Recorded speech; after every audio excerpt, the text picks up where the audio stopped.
Добрый день, Марина. Расскажите немного о своем проекте, да, на YouTube-канале «Красное кресло». Почему, во-первых, он так называется, и по концепции он похож на некоторые YouTube-каналы федеральных спикеров, да? И как родилась идея проекта? Я бы хотела сделать такой проект, чтобы мы рассказали про нашу молодежь в Республике Татарстан, как она вносит свой вклад в развитие республики, любая профессия, потому что мало очень рассказывается про молодежь, и я хочу, чтобы эти люди, которые приходят ко мне на интервью, они показали своим примером какие-то интересные особенности своей профессии, как они к этому пришли, какие у них возникают трудности на пути. Почему называется «Красное кресло»? Я очень много общаюсь с классными ребятами, молодыми, по работе, просто, и я понимаю, что я разговариваю с человеком, я понимаю, что он совсем молод еще, но он такие интересные вещи говорит, и он уже профессионал в своем деле, и он тоже к этому как-то интересно пришел, и я думаю, было бы классно, если бы тебя увидела и услышала больше людей, надо что-то сделать. И мне очень хотелось вообще сделать какой-то проект, но из многих моих идей это перевесило все, я понимаю, что такого нет нигде. Никто с молодежью не разговаривает, не спрашивает их экспертного мнения, я про них расскажу. И они очень с удовольствием на это идут и рассказывают очень интересные вещи. Как же его назвать? Я сначала думала как-то связать это с Казанью, может быть, с улицей Баумана, как-то с республикой. Я уже углубилась в какие-то дома гороскопа, там 9-й дом, он отвечает за творчество, то есть перебрали кучу вещей, и тут у меня подвернулась площадка, на которой я, собственно, веду интервью, и мы сидели, разговаривали с ними, то есть я бы хотела, говорю, у вас проводить проект, они кидай, конечно, и тут я смотрю направо, у них стоят кресла разных цветов. Это ресторан 50/8, да. Вот этот угол, я там так люблю сидеть. Да, первый выпуск должен был выйти, а названия не было. Я просто поворачиваюсь, смотрю на кресло, я думаю, красный цвет я люблю, человек будет сидеть в нем, красное кресло. Потом, значит, собираю фокус-группу из друзей и говорю, ребята, вот если так будет назвать, они такие, да, точно подходит. Потом я уже поняла, что красное кресло это вообще получилась какая-то философия в моем случае, потому что красный это красивый, красный это яркий, особенный, красный это горячий, необычный. И вот это само кресло, оно является олицетворением вот этого человека. Я задаю ему разные неудобные вопросы, и как бы получается, что он на таком немножечко, да, в огне находится. Спасибо моей площадке, которая предоставила мне эту возможность, потому что, мне кажется, лучшего названия я не могла придумать. Вы уже рассказали, да, именно про молодежь, но какая молодежь вам именно интересна? То есть те, которые уже чего-то достигли, или которые на пути, и вот-вот что-то у них случится, и потом, где вы их находите? Где я их нахожу, это интересный вопрос. Когда проект запустился, вышло несколько выпусков, у меня в шапке проекта так и написано в Инстаграме, что если вы хотите попасть в кресло, пишите. И мне начали ребята писать письма, что у меня такой-то проект, значит, я попала в точку. Значит, людям интересно, значит, молодежи интересно, они хотят, чтобы их услышали, они хотят рассказать о себе. Это различные проекты музыкальные, творческие в плане театра. У нас вот инклюзивный театр открылся в Казани, про него еще никто не знает, расскажем в следующем году. Очень много ребят знаю я сама, лично. Это из этого же родилось, да, то есть я хотела про них рассказать, про своих друзей. Сначала это мои друзья, следующий этап это знакомые друзей. Третий этап это есть ребята, которые мне интересны, за которыми я слежу в социальных сетях. Я очень часто вижу у молодежи, они говорят, что я бы хотела этим заниматься, но не могу. А почему? И вот эти ребята, они рассказывают, почему они смогли заниматься, чем им интересно. А вы уже провели серию интервью, да, в рамках своего проекта вот с ребятами, и у вас уже сложилась картина, какая она, молодежь вот Казани, Татарстана? Да, сложилось. В отличие, возможно, от Москвы и каких-то других крупных городов, да, в том числе и зарубежных, я понимаю, что наша молодежь очень открытая. Она очень добрая, чувственная, эмоциональная. Она готова всегда помочь. Каждый человек, который сидит в моем кресле, открыт к общению абсолютно точно, и они всегда готовы идти на контакт с людьми, которые, если, например, увидят их, да, интервью и захотят с ними пообщаться лично, я думаю, что никто из них никогда не откажет в личном общении, в каком-то совете. Это, наверное, еще некое вдохновение для других ребят.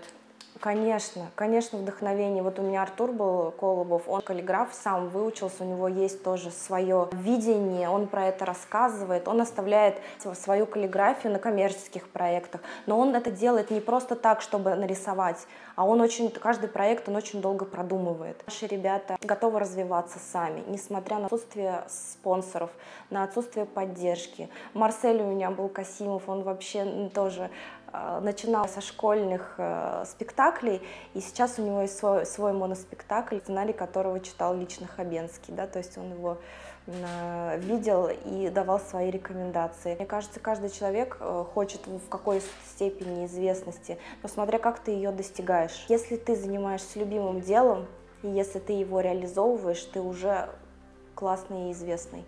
Я считаю, этот проект как раз про это, я хочу, чтобы про них узнало больше людей.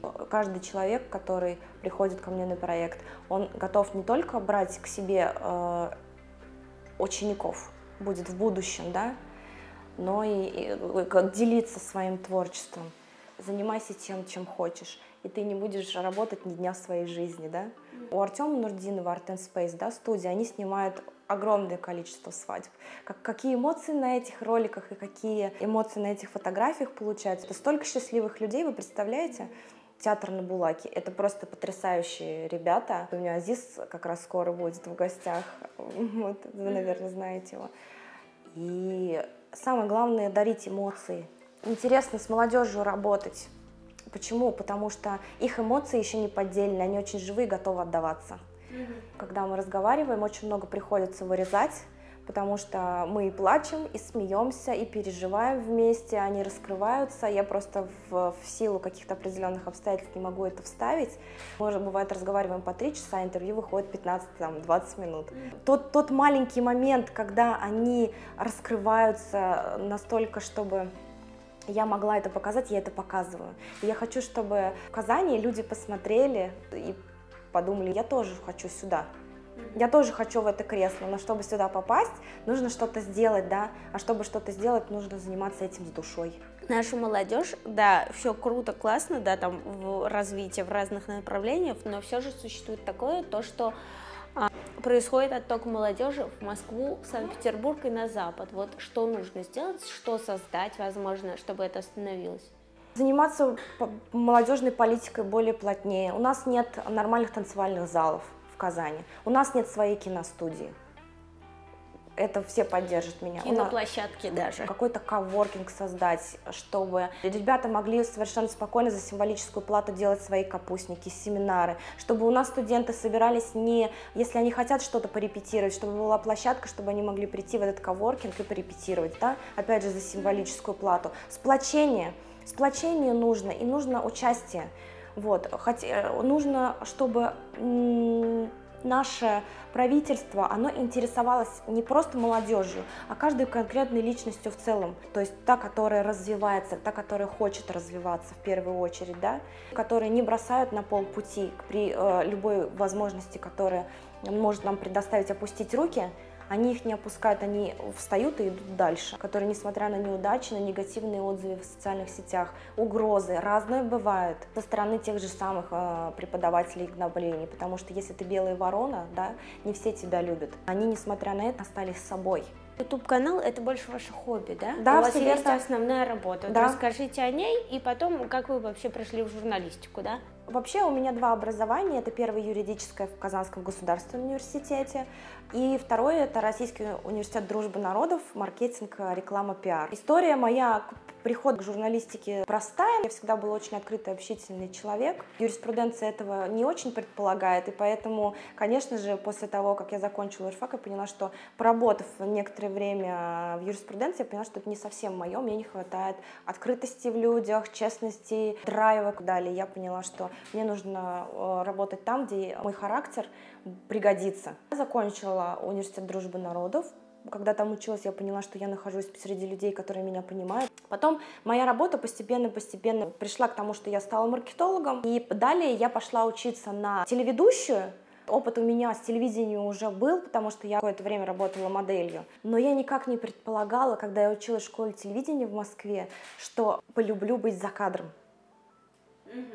Это был для меня очень неожиданный поворот. Я пришла туда быть телеведущей, ну, по крайней мере, прокачать свои скиллы какие-то, некую театральность приобрести, страх, может быть, боязни перед камерой, хотя у меня, в принципе, ее нет, работа с суфлером, как устроено телевидение уже глубже, да, какие-то моменты.